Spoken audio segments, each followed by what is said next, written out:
Welcome, everyone. Thank you so much for joining this evening. As I had promised you last week, we're going to do a segment on Ayurvedic cooking, and we're going to actually do Mexican food this evening. And what I wanted to just do is also give you a little bit more of an overview on Ayurveda, and for those of you that might be new, and tell you a little bit about myself. So I am an Ayurveda wellness consultant. I studied about 30 years ago Ayurvedic medicine. I raised my daughter strictly using natural medicine. And as I had mentioned in previous segments, your kitchen is your best medicine. But I wanted to make Ayurveda fun because people get nervous with new diets, and there's so many things out there. People are just dizzy, don't know which diet to follow. Understand that it leads to a lot of confusion, and then people just give up and they say, I don't know what to eat. What I'm going to show in the next few segments is different types of food, Mexican food, Italian food, Greek food, all different styles of food that can be prepared in a very Ayurvedic way, that you can feel like you're having some of your authentic, cooking. And what I'll also talk about is that there are foods that maybe everyone knows are not good for you, but if you eat them in moderation, it's not going to have a negative effect. So if you like Mexican food or Italian food or Greek food or whatever type that you enjoy, and I love Indian food, but it's often too spicy for me. So whatever type of food that you like, have it in moderation, and know maybe I have to take certain herbs with that food to counteract any negative effect it might have on my physiology. Those of you that don't know about the doshas, go to my website. In the beginning and the end of this segment, my website is listed, www.yourayurvedaconsultant.com. I list all about the doshas, and you can figure out which dosha you are. But for this evening, in terms of the Mexican cooking, what I wanted to share with you was how to make pinto beans. Very simple, delicious, nutritious. Talked about in one of the other segments how important it is to soak legumes overnight. So that's what you can do. Most legumes should sprout for about 8 hours, and then you throw out the water. So now here I have some beans. These are the pinto beans. Now we haven't yet spice them. So that's what you do first, is you just cook them so they are almost fork tender. And then what we're going to do is add a little twist to them in terms of nutrition. Normally, if you have pinto beans, I actually lived in New Mexico, Albuquerque, New Mexico, and so I've experienced a lot of authentic Mexican food. We are not making the authentic this evening, sort of a healthier version. But in the more authentic, you might put meat in pinto beans. You would always maybe put some pork in there. That's very common. But as I lived there, Mexico, they were starting to create more vegetarian beans so that you could go to a restaurant, get an enchilada, get pinto beans, rice, and they weren't putting any chicken stock in the rice anymore because people might want more vegetarian, they want more healthier options. So this is something that is really good that they're doing now. So what I did was, because I lived there and my daughter's half Spanish, I wanted to try to at least honor that tradition and to make as close to the traditional food as I could. Now, what I can't make for you tonight because it's not in season, and I will make it when it is in a few months, is cablositas, and that is a wonderful vegetable, onion, and fresh corn, which I can't get any fresh organic corn. And once I do, then I will make that and with zucchini. So that's a very traditional dish, and so that you can make. But the main thing is to take these pinto beans and make them very healthy, not put meat in them, but put other things that are going to give them flavor. So what could that be? Delicious vegetables. Now, fennel, if you've never worked with fennel, I think you're going to really, really love it. And if you don't like the strong flavor of fennel, then what I would recommend is only put a small amount in. But if you find that you love fennel, then you can actually create a lot of dishes with the fennel and add it. So fennel is one of my favorites for flavor. And also, of course, carrots. Carrots offer sweetness. They offer color. So we're going to put some of this. And broccoli. Broccoli is one of the number one vegetables to eat. It's one of your what they call cruciferous vegetables. Very, very good for helping with eliminating the possibility of contracting cancer, anti-cancerous properties. So we're going to cut up those vegetables in a moment. I just kind of want to give you an overview. And then, of course, avocado. You could not have a Mexican meal without having some type of guacamole. Last week, we did some healthy eating for children, snacks for children and adults. Children have delicate stomachs. They don't always like onions and garlic and things that can be kind of rough on their delicate stomachs. So basically, I'm going to show you how to make this avocado and how to make guacamole, but believe it or not, without those and without garlic and onion. It tastes delicious. You just put salt and pepper and that. And here's your cilantro. So in all Mexican food, you have cilantro. Very fresh, wonderful, delicious. And again, if you don't like cilantro, we'll have to choose something else. So while the beans are still cooking, I'm going to actually start the rice because you want to have your beans, your legume for protein. You want to have a carbohydrate. I want to talk about rice for a moment. Rice is prevalent in most cultures, and it gets such a bad rap. And people are saying, oh, you shouldn't have too much rice. It's starchy. It'll put weight on you. It's not healthy. But rice in moderation is very, very nutritious. So I want to clear up that myth. I don't want you having mounds and mounds of rice. I want to have maybe a quarter of a cup, a half a cup per meal. So I want a very small amount, but it's highly nutritious. And rice combined with beans is a perfect protein. Now you can switch it up. We're going to make some quinoa on another week, and you could have amaranth, you could have buckwheat growth. There's so many things that you can have in place of rice, but it's nice to have rice there as the option because if you're cooking authentic food, whether it's Indian or Mexican, even Italians have their risotto, and you can make a wonderful risotto with lots of vegetables.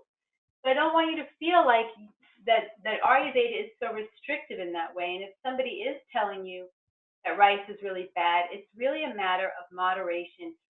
Very good for strength, and for people that are extremely slender, it will help to bulk them up a little bit in a good way. And also for elderly people to give them some nutrition. So I believe that the legumes and the rice are equally as important as your vegetables, but the proportions will be 40 to 50% vegetables on your plate and a 30% protein and 20% carbohydrate. That's what we're going to accomplish today. Showing you a nice, and we're going to do it quickly so you can see that it doesn't take much time. All right, so we have our beans cooking. Now we're going to start our rice. I'm going to get the, and I'm only going to make a small amount. If you're not cooking for a lot of people, then you don't have to feel like you have to cook a large amount, unless you want to have some for leftovers. But Ayurveda doesn't really promote leftovers too much, as we had mentioned. But if you really need to, if you don't have time to cook every day, then make a little bit extra, and then you can, and especially some of you have told me that you're cooking at night, and then you're cooking for the next day. So at night, you'll have fresh food, and then maybe at lunch the next day, you'll have leftover. All right, so let's get our rice. Now, there's many different types of rice that you could use. So you have to decide by trying different types of rice, which rice you like. I like basmati rice. It's really very flavorful, but you can also use a risotto. Or you can try to find, some Spanish rice, but just make sure Spanish rice is basically, they like to add chicken stock sometimes and tomatoes. But because tomatoes have lectin, we're going to not add so much. Actually, tonight we're not going to add any. But if you do want to use tomatoes, the way you can use them without the lectin is to have seedless and de-skinned tomatoes. So what I'm doing here is I'm taking my rice and I'm going to boil it. I'm going to let you see. So I've taken a half a cup of rice and I've added, now in terms of the water, what I recommend that you do is the rice should be just a little bit over, the water should be just a little bit over the rice. And you have to just start to experiment with it because each rice will work differently for you.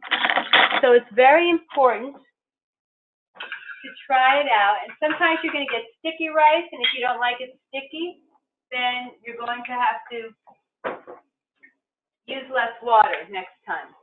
So I'm putting a little bit of ghee. And again, oil is not the enemy. Feel like you can put a little bit of oil in your food. Those of you trying to lose weight, it's not oil that's putting weight on you. It's sugar and too much carbohydrates and not enough exercise. And often not enough properly spiced foods. So what I'm going to do is I'm going to add a little bit of pepper, but in case some children will be eating this, I'll be easy on the pepper. And you can, if you like dill, you can add some dill. And also cilantro, because cilantro is very well used in cooking. I'm going to use a little bit of dry, but I have the fresh for later on. So there we go. We're going to get that cooking. And you bring the rice to a boil, and then once the rice is boiled, you put it on very, very low for about 20 minutes. And then that'll be taken care of. And the beans are cooking nicely. I'm actually starting the griddle because I started a mung bean pancake. Now you can also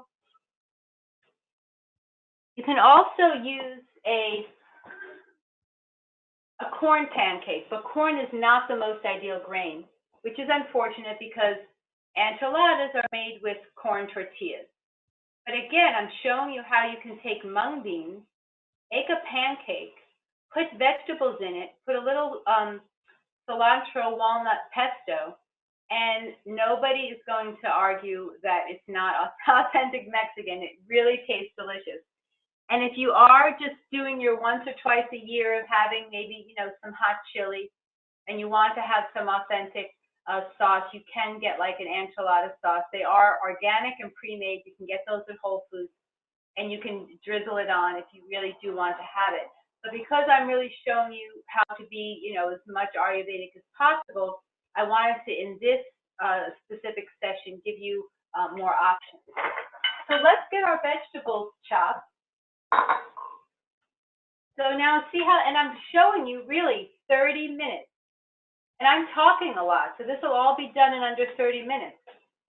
And I'm heating up my pan. Now what I did do beforehand was I did make this, let's see, it's a batter, and it's the mung bean batter.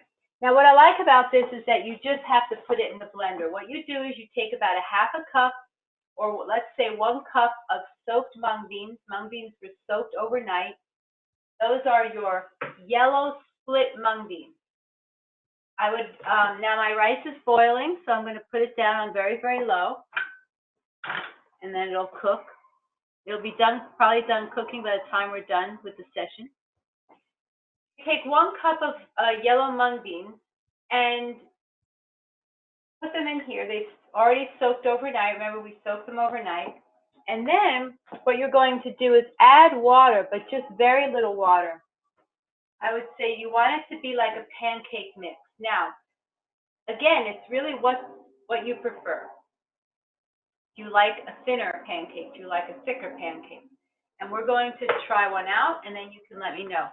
Now, because you can also use these pancakes for the detox and eat them for the detox, I am using olive oil, but olive oil cannot be cooked on high heat, remember. So we have to keep it fairly low. It has to be medium low because the olive oil becomes rancid otherwise. So, okay, let me get my vegetables.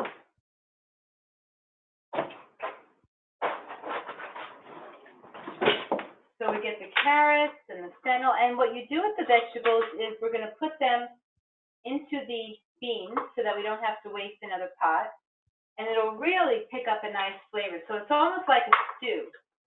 This is very easy to just peel these, and then the carrots give it some nice color. So you have a nice stew type thing, and what you can do is when the rice is finished, you put the rice on the plate and you put the beans and the vegetables over it. So, and if you really want to save time, you can actually sometimes cook the rice into the beans. But the reason I don't like that so much is because I like to have control over how many carbohydrates I'm eating. And that's why I often actually even do the vegetables separately, because I like to eat more vegetables. So what I would do is have an extra plate or have an extra pot where I've made more vegetables. And then I would have those extra in addition. But flavor, the vegetables are always going to add flavor. Now, because the carrots take a little bit longer, I have no problem throwing them now in with the beans. Now, the beans are almost ready, and that's why I'm able to throw them in. The beans, if they've been soaked overnight, I've been cooking these beans for quite a while. Depending upon the kind of beans, you want to always just test it. So you have to see which kind of batch of beans that you got and how long it's going to take.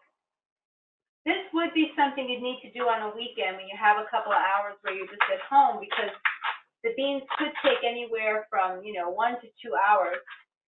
But if you have the time during the week in the morning, then you can do it. And fennel can take a long time as well, so I've cut up some fennel.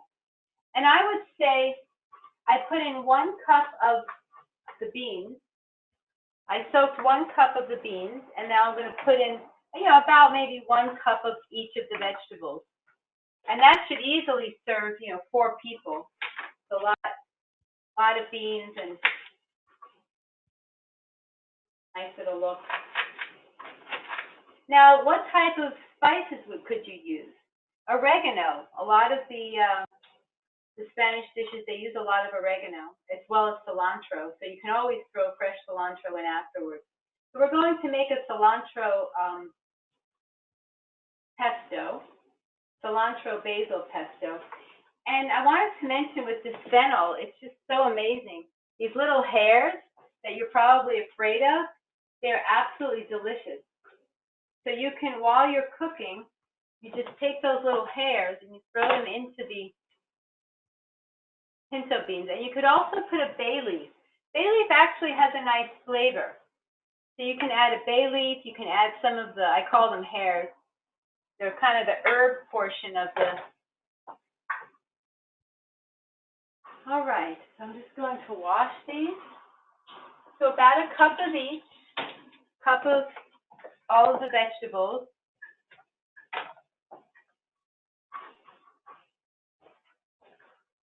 Okay.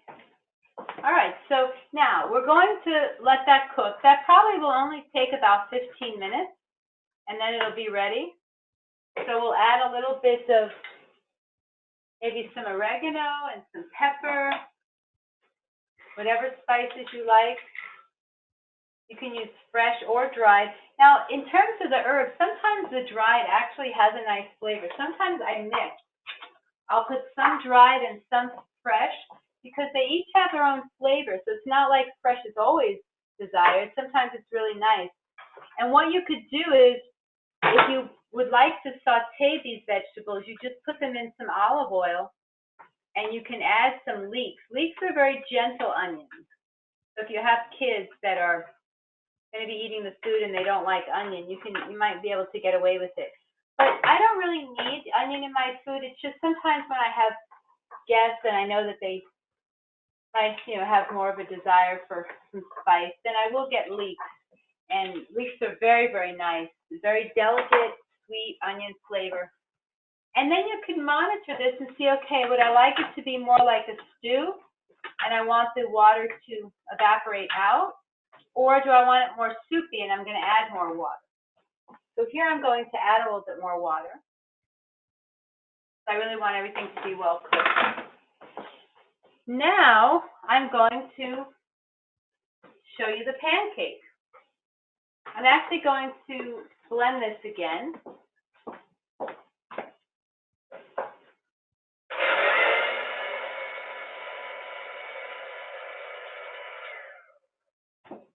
Now, I accidentally put some asparagus puree from today in here. So it's giving an interesting flavor. So it's a little bit more thin than I would like it. So let's see how it does. Okay. So once that starts cooking, I'm going to give you a better view.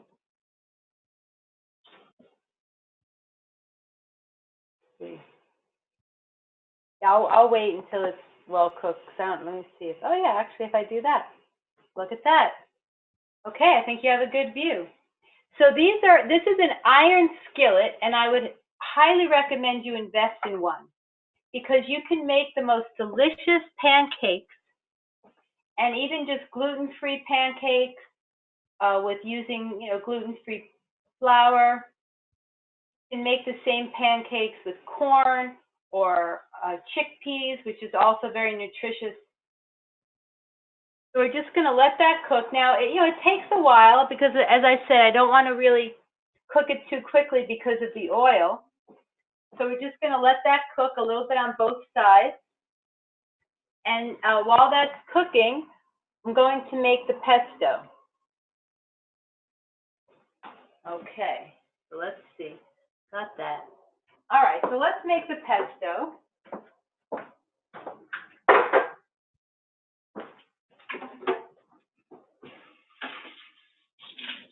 All right, so I have my blender, and that's what makes it easier if you have your blender.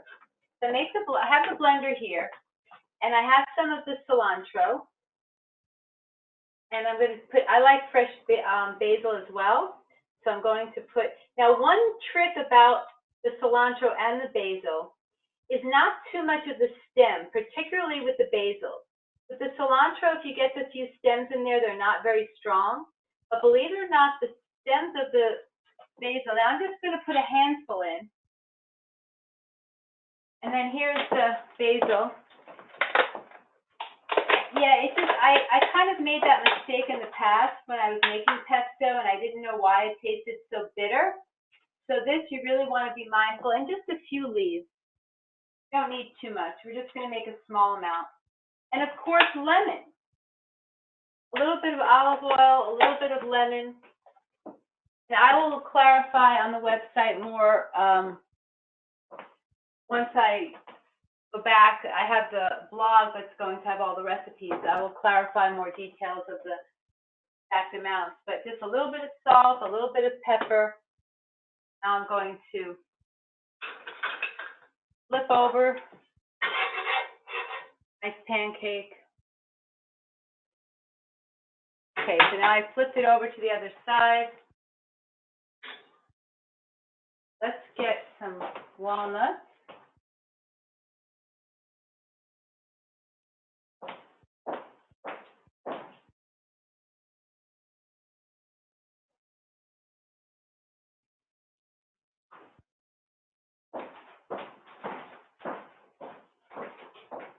No, I'm looking for the walnuts. Oh, no, I'm not finished. I had a bag of walnuts I'm just looking for. So they might be upstairs. If you want to just look for a bag of walnuts in plastic, it might, actually right there. Okay. All right, so you put, in, like I said, it depends upon how many people. But I would say, maybe about a cup.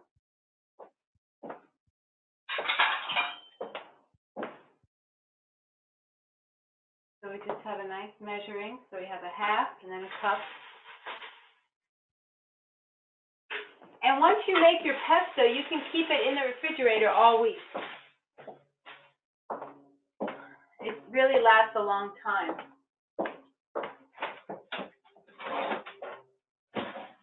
All right, so we have now some lemon. I'll get the olive oil. So the other trick is you don't want it too thin. And, so you have to make sure that you don't put too much water, but you sometimes need a little bit of water.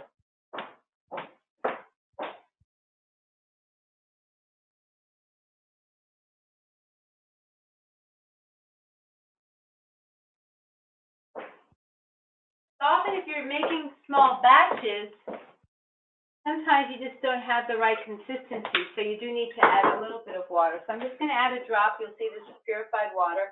And then I'll go and see how it's working when I blend it together. Let's see how it goes. And some of you might like it kind of crunchy and not really too thin, more like a sauce. So you have to just see how you like it. So it'll be a little bit loud for the moment.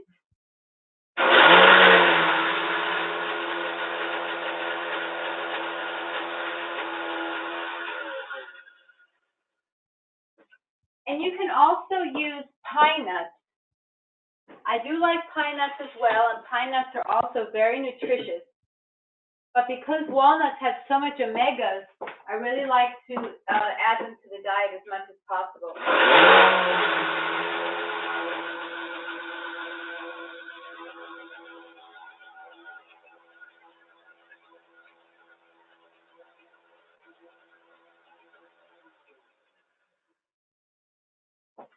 So you see how I just do it step by step to see where I'm at with it in terms of how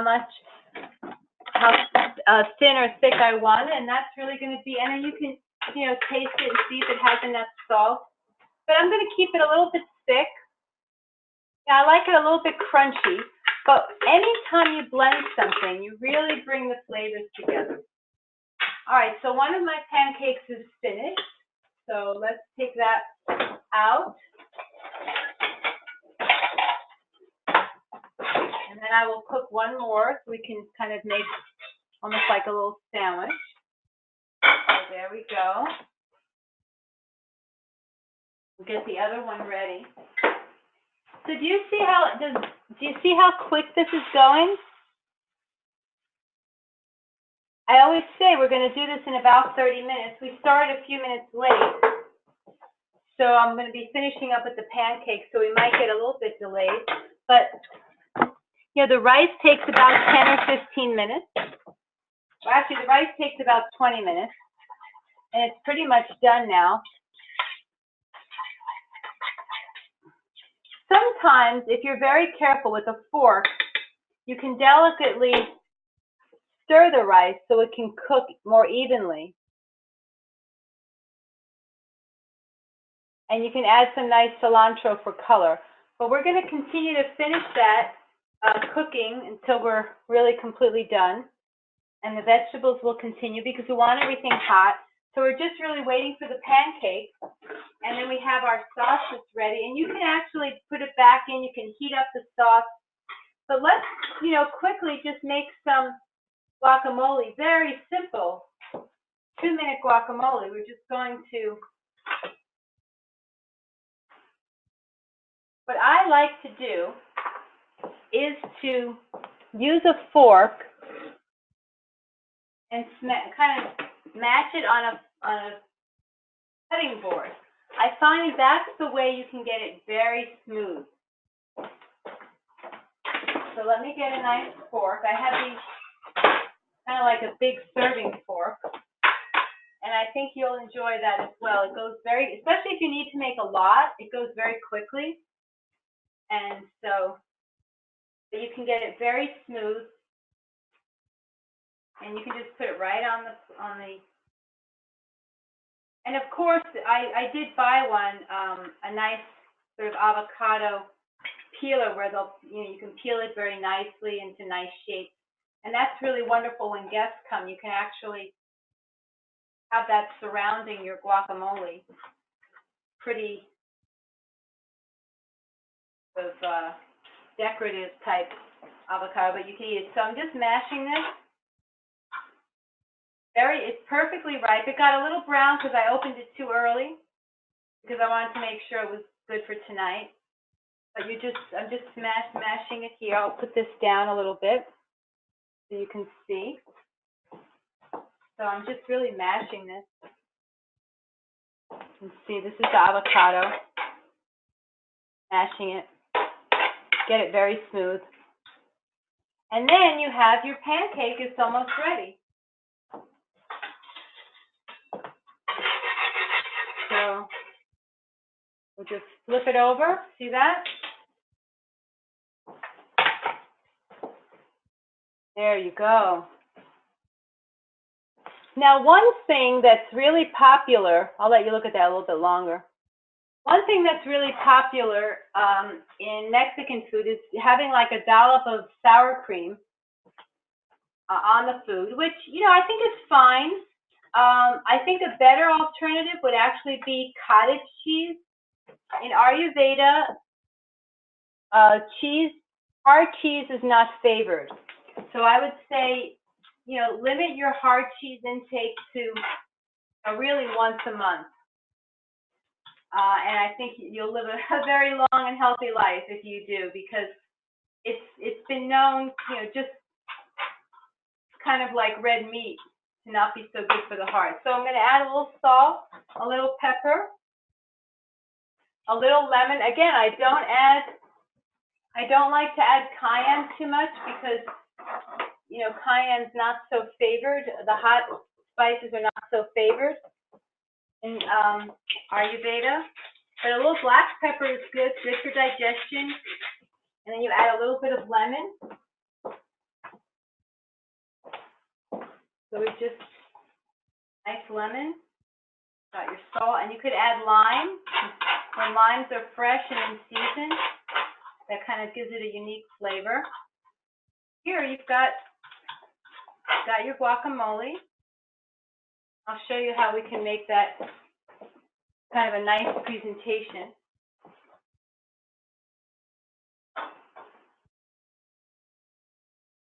So, let's see, the other pancake is ready. It's better to make them the same size. So one's a little bit, if you make them different sizes, the bigger one should go on the bottom. It's going to be the base for everything else. So now you've got your wonderful kind of stew type thing. So what we will do is we will take out the broth. See if I have any. Now this is where you can also add some cheese. If you were going to add cheese, then you could add cheese and you could put this in the oven. So what we'll do is, it's nice to put a little bit inside. Then you can serve it like this. I'll show you. You can serve it where you have the pancake and then you put something on the inside, but then you can also add the pancake on top and then add more vegetables so it's kind of layered.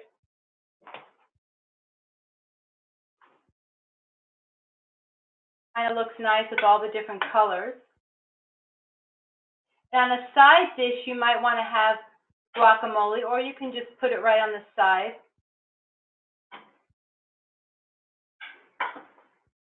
So I don't know how much salt and pepper I added to the,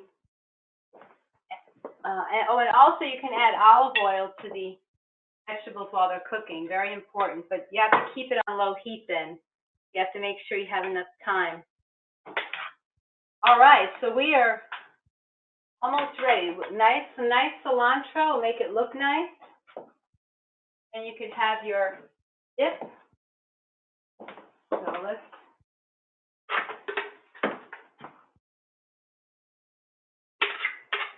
And this you could just, before you put the avocado on, this you could just bake. If you'd like to get it warmer than it is. So, and then you have your rice that goes on the side. So you could actually really have fun. And what I'm going to do, just to make it look pretty, is put a little bit of rice around the edges. Or you could just put it on the side, however you'd like. But it really does look nice. And again, just a little bit of rice. Just very little. Nice nourishment. We'll do a nice circle of rice around there to make it look pretty. You've got your carrots for color. You can just put your avocado, you could just put on the side, but I'll just show you. So look how delicious that looks. And it tastes equally delicious. So you have pinto beans, your carrots and your broccoli. You can use any vegetables. Use vegetables that you like. So here is my pesto. Here is the rice around it. And that is just absolute Ayurveda cooking at its best. Totally nutritious. Lots of vegetables, lots of protein. You've got protein in the mung beans, protein in the pinto beans. It's just wonderful, wonderful flavor. So anyway, that is the segment for this evening. And next week, we will be in the kitchen again, doing a few more wonderful recipes for you that you can, so you don't feel overwhelmed. So have a wonderful week. And what you can do this week to be healthy is just add a leafy greens to your lunch or dinner every day. That would just be one step that you could take. Add one leafy green vegetable to lunch and dinner. And of course, drink lots of good water. All right, have a great week. It was nice being with you. See you next week. Have a wonderful night. Bye-bye.